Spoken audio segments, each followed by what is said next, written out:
Study IQ IAS, अब तैयारी हुई अफोर्डेबल। कहते हैं बद अच्छा बदनाम बुरा। तवाइफों का नाम लेते ही कई प्रकार से एक ऐसी बातें आती हैं कि आप इनके बारे में डिस्कस नहीं कर सकते, या अगर डिस्कस करते हैं तो इनकी हिस्ट्री को नेगेट कर दिया जाता है, या नेगेट नहीं करें तो कम से कम डिसोन कर दिया जाता है। They are someone who is not suppose to be looked at least publicly, not supposed to be gone there, at least publicly, and of course not finding a place in history, at least publicly. मैं हूं आशीष और आज हम बात कर रहे हैं thanks to the recent documentaries and Netflix's series on Tawaives, and that too their role in independence of India. क्या वाकई में उनका रोल ऐसा था जैसा दिखाया जा रहा है, या वो कुछ और थी जिसको नहीं दिखाया गया था? So let us talk about that. तवायफ्स, बेगम्स या आर्टिस्ट या कोई और, इनके बारे में कब बोला गया, कैसा बोला गया, हिस्ट्री बहुत ही अच्छी सोर्स है। इनको कलावतीन कहा जाता था। कलावतीन means those who practice some कला और art. They were one of the best sources of amalgamations of Hindustani cultures, Islamic cultures. At the same point of time Mughal और साउथ इंडिया के जितने भी डायनेस्टीज हुआ करते थे मिडीवल इंडिया में, चाहे वो विजयनगर हो, बहामनी हो, अहमदनगर हो, बीजापुर सल्तनत हो, ये सारे सल्तनत के जो कल्चरल फॉर्म्स होते थे आपको तवाइफ्स के सेटअप्स में एक साथ डांस और म्यूजिक के फॉर्म और कभी कभार पेंटिंग्स के फॉर्म में भी मिल जाया करते थे। लेकिन क्या ये हमेशा से टर्म प्रोस्टिट्यूशन से जुड़ा है क्या? ऐसा एक्चुअली में नहीं है। मुगल इंडिया में बर्नियर एक फिजिशियन थे जो कि औरंगजेब और शाहजहां के कोर्ट में रहा करते थे। बर्नियर अपने किताब में बताते हैं, ट्रैवल्स ऑफ मुगल एम्पायर में बताते हैं, they were, and I quote it, they were not indeed prostitutes seen in bazaars. Okay, ये बता रहे हैं that they were not indeed the prostitutes seen in bazaar. वो ऐसे प्रोस्टिट्यूट्स नहीं है जिनको आप बाजार में देख रहे हैं। In fact more of a refined group of people advancing cultures of dance and music through their supple bodies, कि बहुत ही तराशी हुई अपनी बॉडीज के साथ वो डांस और म्यूजिक के कल्चर्स को रिप्लेनिश कर रहे हैं। सो ये वर्ड प्रोस्टिट्यूट कहां से आता है? वैश्यावृत्ति तवाइफ्स के नाम से जुड़ कैसे जाती है? इनफैक्ट आजकल तो ये टर्म्स को ना को टर्मिनस है कि तवाइफ का मतलब ही प्रोस्टिट्यूट है, बट क्या एक्चुअली ऐसा था क्या? तो व्हाट इज कोठा कल्चर? ये है क्या या हुआ क्या करता था? एक्चुअली बिग हवेलीज जिनके सेकेंड और थर्ड मंजिल्स हुआ करते थे उनको कोटा कहा जाता था, बिकॉज 2 और 3 मंजिल के जो घर होते थे वो ज्यादातर महल्स ही होते थे, और महल्स के साथ में एडजेसेंट लाइंस में और दूसरे 2 या 3 मंजिलों के घर बनाए जाते थे जहां पर तवाइफ्स रहा करती थी। अब ये नाम प्रचलित कैसे हो रहा था? एक्चुअली तवाइफ्स के बहुत सारे ग्रेडेशंस हैं। इनफैक्ट ये कल्चर प्रैक्टिस करने के बहुत सारे ग्रेडेशंस हैं, and credit where it is due, I have taken all of this gradations from the essay, and a brilliant essay written by Veena Talwar Oldenburg in her essays depicting about the Tawaives of Awadh and their relation in British India. तो वीना तलवार साहब madam ने बहुत अच्छे तरीके से अपने ऐसे में इनका वर्णन किया, and I have taken my research from her paper. She writes authoritatively on Lucknow's history. So वो ये बताती हैं कि तवाइफ जो होती थी वो हाई वुमेन होती थी जिनके सिर्फ एक पेट्रन होते थे जो ज्यादा से ज्यादा नवाब होते थे। So they were a part of the harem of Nawab.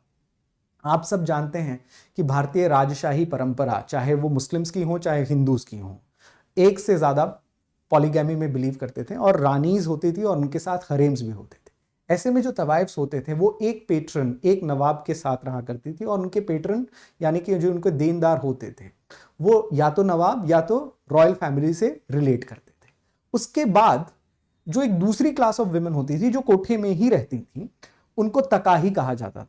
Women who actually engaged in sexual activities in return of some favours, probably money.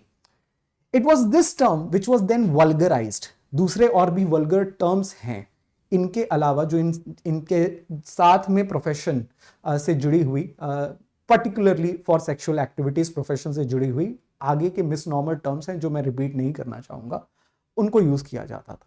और फिर बाद में एक और ग्रुप ऑफ विमेन होती थी जो कोठाज में आकर रहती थी, and particularly they were women of normal origin, जो नॉर्मल घरों में रहती थी, but because they had some affairs outside home, मान लीजिए कि उनके पति नहीं हैं या भाग गए हैं या कभी कभार विडोज हैं, अगर उनके अफेयर्स होते थे तो वो भी अपने लवर्स से मिलने के लिए इन्हीं जगहों पर आती थी। वीना तलवार Oldenburg says that this was an eclectic culture. ये कोई बहुत ही घृणित काम करने वाली या परंपरा नहीं हुआ करती थी, but at the same point of time there was some kind of money given for one particular group of women, but the Tawaiffs were one of the highest echelons of the art culture, particularly जो लखनऊ के या अवध के घरानों की बात हो रही है। Now, इसके अलावा क्या तवाइफ्स उसी रोल में थी जिस प्रकार से ब्रिटिश हमें दिखाना चाहते हैं? सो एक्चुअली ऐसा नहीं था। प्री ब्रिटिश टाइम पीरियड में तवाइफ्स एम्परर्स को बनाती थी और बिगाड़ती भी थी, बिल्कुल। सो they were king makers for most of the time, very famous among them. In fact, they also became एक बड़ा अच्छा लाइन था कि पहले एक कुदसिया बेगम की बात मैं कर रहा हूं, तो कुदसिया बेगम पहले खवातीन बनी, उसके बाद परी बनी और उसके बाद बेगम बन गई। आप समझ रहे, ये ग्रेडेशन है। खवातीन का मतलब कि हाँ एक नॉर्मल विमेन है, परी हैं तो उसका मतलब she becomes may be a favourite of the emperor, और उसके बाद बेगम बन गई, एम्परर की पर्सनल फेवरेट वाइफ बन गई। So she had gradations. आप समझ सकते हैं कि अगर तवाइफ्स का मतलब प्रोस्टिट्यूट ही था तो कोई भी उन्हें अपनी बेगम नहीं बना सकता, राइट? और एटलीस्ट ओपनली तो नहीं बना सकते। बट एग्जाम्पल्स बहुत सारे हैं। So what are the examples? Hirabai and Aurangzeb. Hirabai को औरंगजेब जैनाबाद भी कहते थे।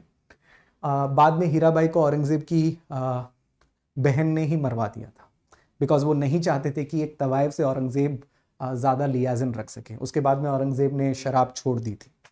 कुदसिया बेगम की बात मैं कह रहा था, मोहम्मद शाह रंगीला की सबसे फेवरेट वाइफ हुआ करती थी। कुदसिया बेगम बाद में पहले खवातीन थी, फिर परी बनी, फिर बेगम बन गई। और मोहम्मद शाह रंगीला के टाइम पीरियड पे ये बताया जाता था कि इन्होंने अपने बर्थ सेलिब्रेशन, बर्थडे के दिन करीबन 2 करोड़ रुपए खर्च किए थे, उस जमाने में जब मुगलों को अपने सैनिकों को तनख्वाह देने के लिए पैसे नहीं हुआ करते थे। मोहम्मद शाह रंगीला के टाइम पे नादिर शाह आए थे और दिल्ली को लूट कर गए थे, तब की बात। उसके बाद इंपॉर्टेंट है नूरबाई और नादिर शाह की कहानी। नूरबाई एक बहुत ही इंपॉर्टेंट बेगम हुआ करती थी, तवाइफ हुआ करती थी दिल्ली की, और नादिर शाह उनको देखकर इतने फिदा हुए that he asked her to come with him to Afghanistan and even offered her half of the booty that he had looted. तो नादिर शाह खुद दिल्ली को लूट रहे थे और फिर भी नूरबाई के ऊपर आधी कीमत लुटाने के लिए तैयार थे। नूरबाई ने मना कर दिया। क्यों मना किया? बिकॉज नादिर शाह ने बहुत ही खुले तौर पर और बहुत ही खराब तौर पर दिल्ली में मार काट मचाई थी। In fact there was a massacring, butchering of common people and civilians of Delhi, and that left Noorbai very devastated. उनको खुद पर्सनली कोई लॉस नहीं हुआ था, but she refuse to come with Nadir Shah, and Nadir Shah जैसे रूलर्स भी इनसे जोर जबरदस्ती नहीं कर सकते थे। Can you understand the probability? मैं आपको ये बताना चाहता हूं कि नादिर शाह एक ऐसे व्यक्ति थे जिन्होंने दिल्ली के पीकॉक थ्रोन को उठाकर अफगानिस्तान ले गए, बिकॉज उन्हें दिल्ली के लाल किले में कोई खजाना नहीं मिला। He was very heart broken कि दिल्ली के लाल किले में खजाना नहीं है, but he could not make a lowly Tawayef come to Afghanistan. आप समझ सकते हैं that they were not just what you think they were something else. And finally एक स्टोरी है गौहर जान और गांधी जी की। Don't have any thoughts. Gauhar जान और गांधी जी पैटर्न्स नहीं थे, दोनों काफ़ी अलग अलग थे, लेकिन इन दोनों की कहानी एक सांस में 1921 में बताई जाती है। वो क्या कहानी है मैं लास्ट में बताऊंगा, तो लास्ट तक रहिएगा। और एक और इम्पॉर्टेंट चीज़ है जो मुझे सरप्राइज आपको देना है, वो भी लास्ट में बताऊंगा। Please come to that. So British arrival change the scenario. Britishers के साथ ये चेंज होता है, यानी कि ब्रिटिशर्स जब पावर में आते हैं सो इनकी इमेजरी चेंज हो जाती है। तब तवाइफ्स और प्रोस्टिट्यूट में कोई फर्क नहीं। कैसे नहीं है? देखिए, शुजाउद्दौला के टाइम पीरियड से बताया जाता था। फॉर एग्जाम्पल एक बाई थी PRO, उन्होंने हकीम मेहदी को पैसा इतना दिया कि हकीम मेहदी बाद में वजीर बन गए शुजाउद्दौला के, जो अवध के नवाब हुआ करते थे। तो एक जमाने में when she was the queen maker, the king maker, Britishers started painting all the courtesans in one paint. सबको बोलने लगे कि तवायफ हो या तकाही हो या खनगी हो या कोई भी हो, भाई कोई कोठे पे जाता है तो उसका मतलब आप प्रोस्टिट्यूट है और आप कुछ नहीं है। ऐसा क्यों? Why Britishers wanted to malign the tawaifs? इसका सबसे सिंपल रीजन उनके कंट्रोल से लेकर है। 1857 के टाइम पीरियड पर आप सब जानते हैं कि अवध को एनेक्स कर लिया गया था। 1857 से ठीक एक साल पहले अवध को एनेक्स किया गया था। वाजिद अली शाह वहां पर रूल कर रहे थे ना। वाजिद अली शाह की जो वाइफ थी बेगम हजरत, वो कथक की एक उम्दा डांसर हुआ करती थी और बेगम हजरत एक जमाने में तवाइफ हुआ करती थी। और उनके कथक के वजह से खुद वाजिद अली शाह ने कथक सीखा and he also made it a very important cultural Athos of Awadh dynasty.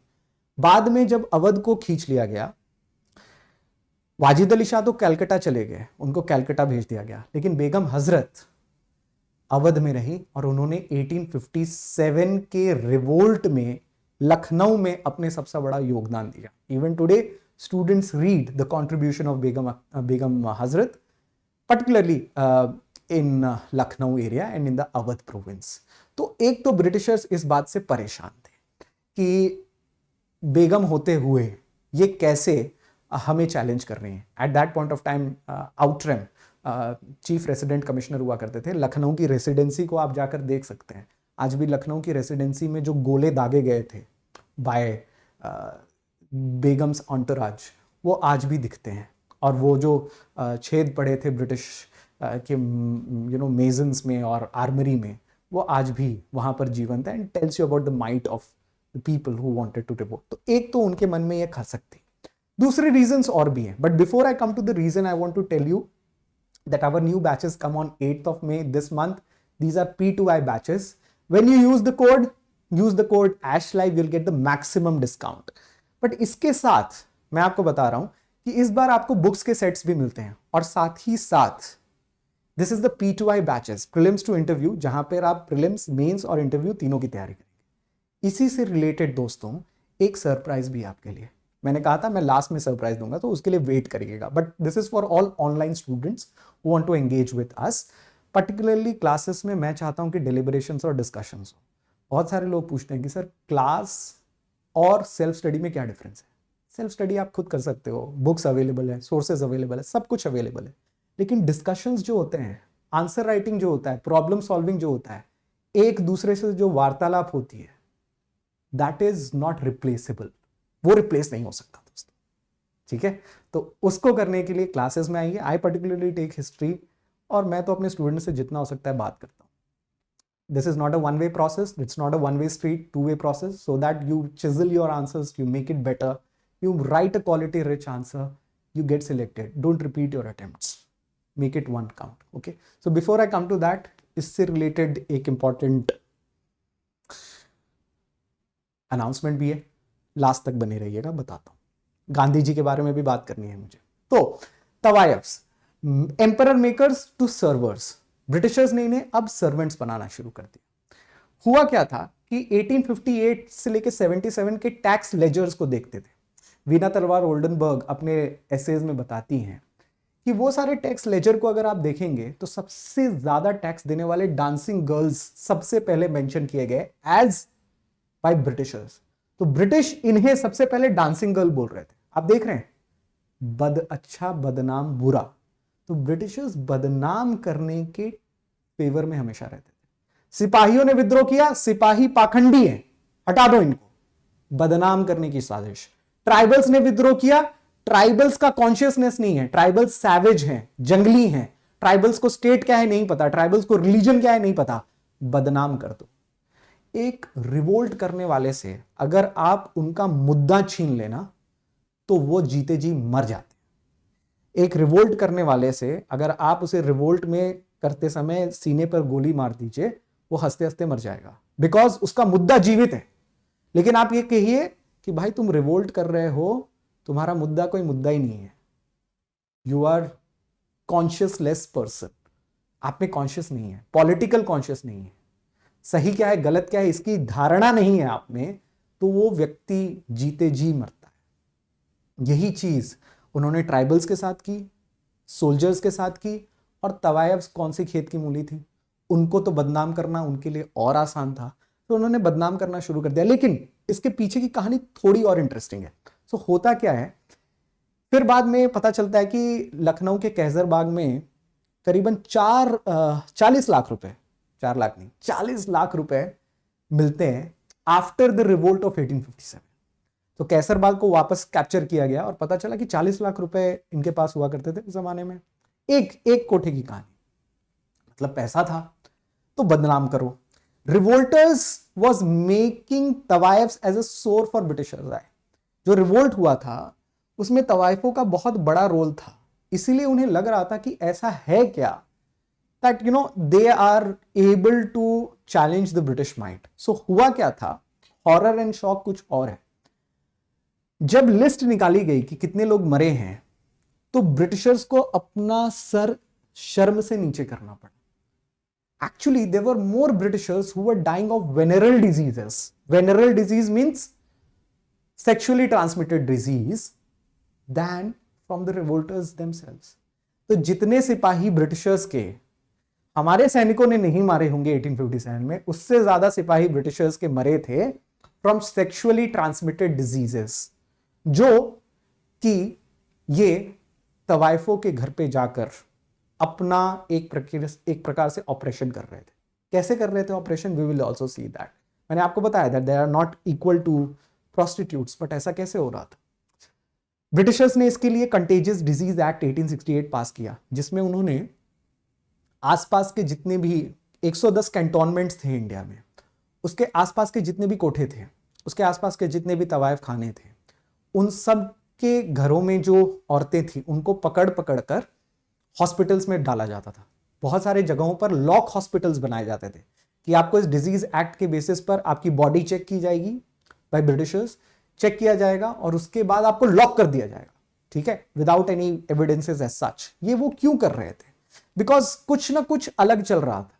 1857 के बाद पूरे देश में लाल बाजार और लॉक हॉस्पिटल्स बन रहे थे। तो 1857 के पहले ऐसा क्या हो रहा था, बिफोर 1857, कि इनके ऊपर इतनी अत्याचार हुई। एक्चुअली ये हो रहा था कि ब्रिटिशर्स इंडिया में अकेले आते थे, वो अपने यूरोपियन वाइफ्स के साथ नहीं आते थे। इनफैक्ट ईस्ट इंडिया कंपनी की पॉलिसी थी कि यंग बैचलर्स को रिक्रूट किया जाए, जो शादीशुदा है उनको रिक्रूट नहीं किया जाए। तो आप जब इंडिया में आ रहे हैं और अपने परिवार के साथ नहीं आ रहे हैं, so India becomes a non family space for you. और जब आप फैमिली के साथ नहीं आ रहे हैं, so obviously you would want to create your family here. तो उन्होंने इंडियन विमेन को एज अ फैमिली तो नहीं देखा, इंडियन विमेन को एज एन इक्वल तो नहीं देखा, बट इंडियन तवायफ कल्चर में अपने आप को सम्मिलित करना जरूर चाहा। तो उन्हें यह लगा कि तवायफ्स जो नवाब्स भी रखा करते थे और बहुत सारे तवायफ्स होते थे, तो वो क्यों नहीं रख सकते। So they started taking more and more Indian wives. In fact ये बताया जाता है 1803 में उन्होंने दिल्ली को कैप्चर किया था। एक बैटल हुई थी, बैटल ऑफ पटपड़गंज, जिसके तहत उन्होंने दिल्ली को कैप्चर कर लिया था मराठाओं से। उसके बाद में दिल्ली के जो रेसिडेंट कमिश्नर्स थे, वो बहुत सारी वाइफ्स, इंडियन वाइफ्स रखा करते थे। और बेसिकली इंडियन वाइफ्स ऑब्वियसली उन तवायफों को रखना उन्होंने शुरू कर दिया जो एक जमाने में राजाओं महाराजाओं के लिए रखी जाती थी और उनके कोर्ट में आर्ट एंड कल्चर प्रोपोगेट कर रही थी। अब उन्होंने अपने पास रखना शुरू कर दिया। क्यों? क्योंकि राजे महाराजे सब्सिडरी अलायंस साइन करके ब्रिटिशर्स के अधीन हो चुके थे। शहनशाह शाह आलम तख्त दिल्ली ते पालम, कि भैया आपका तख्त ही नहीं है, तो आप तवायफों को पैसा कहां से दे सकते हैं, आप तवायफों के मुशायरे कैसे अरेंज करवा सकते हैं। You can do all that, right? So they will find new patterns, and Britishers are not equal to Nawabs or the kings of India. So they started keeping many wives. In fact, ये बताया जाता था कि 250 women पे 4000 men हुआ करते थे, European men. So this was not a very proportionate thing. So they wanted to take more and more Indian wives. David Auckland, who was the first resident commissioner in Delhi, बताया जाता है कि 13 wives हुआ करते थे। इनमें इनकी सबसे फेवरेट वाइफ मेहताब हुआ करती थी। उसी तरीके से चार्ल्स मेटकाफ, जो बाद में दिल्ली के रेसिडेंट कमिश्नर बने, ये बताया जाता था कि दिल्ली के हर गली में उनकी एक वाइफ हुआ करती थी। हर गली का मतलब शाहजहानाबाद के एरिया की बात कर रहा हूं मैं। यानी कि व्हाइट मुगल्स का कल्चर था कि you had a Sahib and his Indian wives and the sons born from that. एक बहुत ही फेमस राइटर हैं जिन्होंने वाइट मुगल्स का नाम लिखा हुआ है. I think you all know his name but I want you to find out. बहुत ही अच्छी किताब है. विलियम डारलिम्पल उनका नाम है. All of you know that. But William Dalrymple की ही किताब से पेंटिंग ली गई है जहाँ पर वो बताते हैं कि एक कल्चर था एक ज़माने में बिफोर 1857 जहाँ पर कम से कम ब्रिटिशर्स इंडियन वाइफ्स को एक दर्जा तो दे रहे थे कि ठीक है भारत में वो उनकी वाइफ है. वो ऑब्वियसली इंग्लैंड जाते थे और अपने इस फैमिली से अपने ब्रिटिश फैमिली को इंट्रोड्यूस नहीं करवाना चाहते, लेकिन फिर भी इनके द्वारा जो बच्चे उत्पन्न हुए दे वर एंग्लो इंडियंस और उन्हें कुछ ना कुछ राइट्स मिलता था. इनफैक्ट जो वो यहाँ पर कमाते थे वो अपने बच्चों में अपने वाइफ्स में बांटते भी थे. ठीक है. बट ये सब चेंज होने लगा. क्यों चेंज होने लगा? 1857 के बाद, जैसा कि मैंने आपको बताया. अब 1857 के बाद हॉरर था. 1813 का चार्टर एक्ट आया और उसके बाद कुछ मिशनरीज इंडिया में आने लगे और मिशनरीज के साथ ईस्ट इंडिया कंपनी ने अलाउ किया कि विमेन भी आ सकती हैं, औरतें भी आ सकती हैं. औरतें आना शुरू हुई. जब वो आना शुरू हुई, यूरोपियन औरतों की बात कर रहा हूं, then they saw to their horror कि ब्रिटिश मेन जो हैं वो इंडियन मेन की तरह बिहेव कर रहे हैं. दैट मीन्स वो इंडियन महाराजा और नवाब की तरह बिहेव कर रहे हैं कि एक नहीं 12, 13, 14, 15 वाइफ्स रखे हुए हैं. That was against the English culture. एक वाइफ हुआ करती थी और अगर उनसे डिवोर्स हो गया तो जमीन आसमान एक हो जाता था. और यहाँ पे मल्टीपल वाइफ्स, मल्टीपल कल्चर्स और एक तरीके से वो इंडियन नवाब की तरह बिहेव करने लगे. That was horrific to them.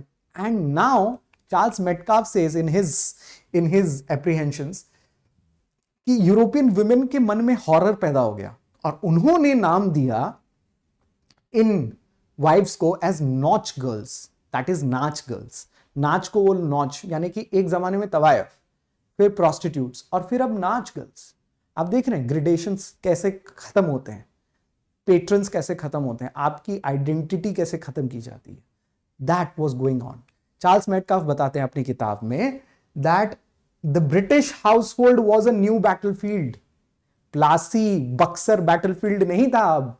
अब ब्रिटिश हाउसहोल्ड ही बैटलफील्ड था जिसमें बैटल हो रहा था between British wife and Indian mistress. इन दोनों के बीच में बैटल था कि भैया जीतेगा कौन, और ऑब्वियसली जीतेगा कौन आप जानते हैं.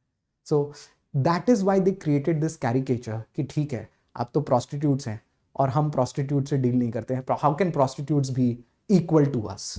सो बेसिकली आपने एक हाई कल्चर को पहले खत्म किया, उस हाई कल्चर के पेट्रन्स को खत्म किया यानी कि राजा महाराजाओं को खत्म किया, और उसके बाद जो आर्टिस्ट्स उन राजा महाराजाओं के ऊपर निर्भर थे उनको आपने प्रोस्टिट्यूट्स बना दिया, उनको हॉस्पिटल्स में लॉक करना शुरू कर दिया डिजीजेस फैलाने के नाम पर.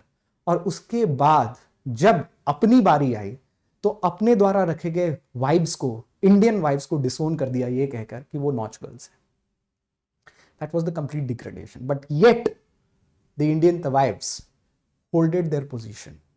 और ये कहानी है गौहर जान की और गांधी जी की. तो गौहर जान और गांधी कलकत्ता की धरती पर दोनों सबसे पहले बार मिलते हैं. 1920 का वक्त है. स्वराज्य फंड लॉन्च हो रहा था. तिलक स्वराज्य फंड चल रहा था. बाण गंगाधर तिलक की मृत्यु हुई थी और उसके नाम पर पैसे इकट्ठा होने थे. बहुत सारे लोगों को जानकर खुशी होगी और हैरानी भी होगी कि उस जमाने में गांधी जी ने तिलक स्वराज फंड के नाम पर 1,10,00,000 रुपए इकट्ठा किए थे. इस क्रम में he went and met Gauhar जान.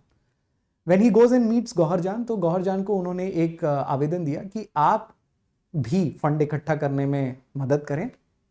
गौहर जान इसके लिए तैयार हो गई और उन्होंने कहा कि ठीक है हम मुशायरा करेंगे और मुशायरा में फंड इकट्ठा होंगे, टिकट्स बेचेंगे और टिकट्स में लोग आएंगे और जो पैसा आएगा हम आपको दे देंगे. लेकिन उन्होंने गांधी जी के ऊपर शर्त रखी. गांधी जी के ऊपर शर्त ये थी that Gandhi should also come and watch the performance. Gandhi ji मुस्कुराए.